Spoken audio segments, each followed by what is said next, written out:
When my eyes opened up at first, I just thought it was a dream. I was thinking, oh, good, it's over with. I thought I was waking up, and my vision didn't clear completely yet, and I started hearing beeping and looking around the room, and I realized that, you know, it was real. I ran everybody out of the room. It freaked me out really bad. That still bothers me to this day, thinking about that moment that I woke up. Victor was injured because a large corporation did not want to spend the money to do things the safe way. They decided to save a few bucks and cut a few corners, and that's why Victor was hurt. The dresser sleeve down there by me that was holding the pipes on to my shakers and everything wasn't rated for as much as the pounds of pressure that we had coming across it. And it blew off the back of it.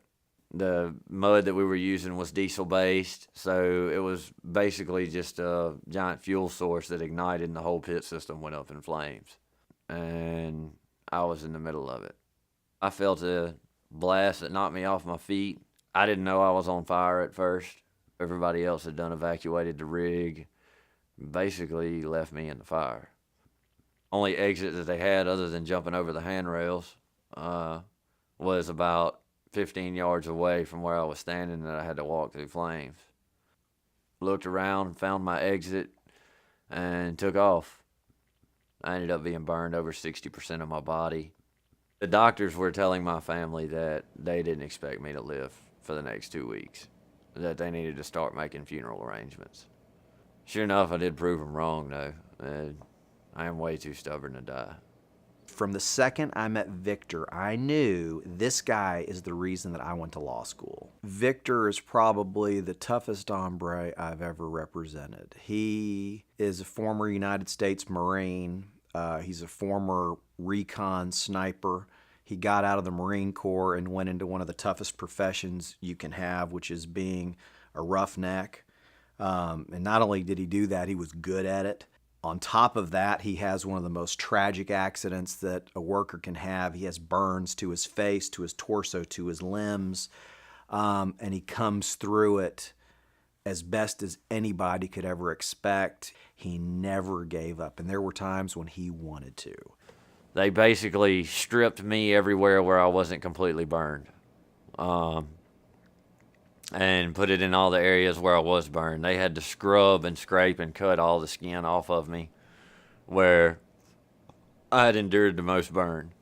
I don't wish this pain on my worst enemy. Being burned is the worst thing that could ever happen to a person. It's horrible. You deal with it the rest of your life.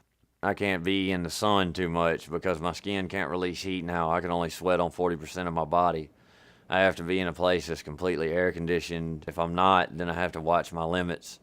My hands, if I don't use them, they'll draw up and constrict. My skin, I have to constantly keep lotioned because it won't oil itself no more. It hinders you completely. You go from living a life at 100% down to 30%. I was worried about how I was going to make it, who I was going to turn to, what I was going to do. Doug coming into my life was by far one of the best things that's happened in a long time. Victor's case had been turned down by one or maybe two other law firms. It was a situation where the companies were trying to protect themselves, and so we had to chase down every single one of them. We took depositions all over the country. We got on planes. We flew everywhere. We met with experts. We did our homework, and we got very good results for Victor. And that's what I'm most proud of.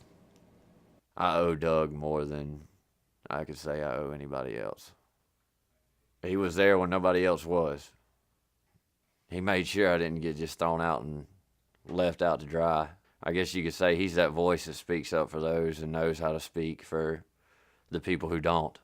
It's never the decision makers that suffer the injury. It's normally some poor innocent guy that ultimately ends up paying the price. I have a ton of respect for that man. He has been through hell and back, and there's just not many people like him. He's a tough guy. I'm looking forward to re-education, to owning my own business. I can't see sitting there and just collecting something like a lot of other people do. I feel like I've got to earn it. You got to earn your way. No matter how bad it got, I won't quit. You can't quit, because if you quit, it means you just give up. Nobody likes a quitter.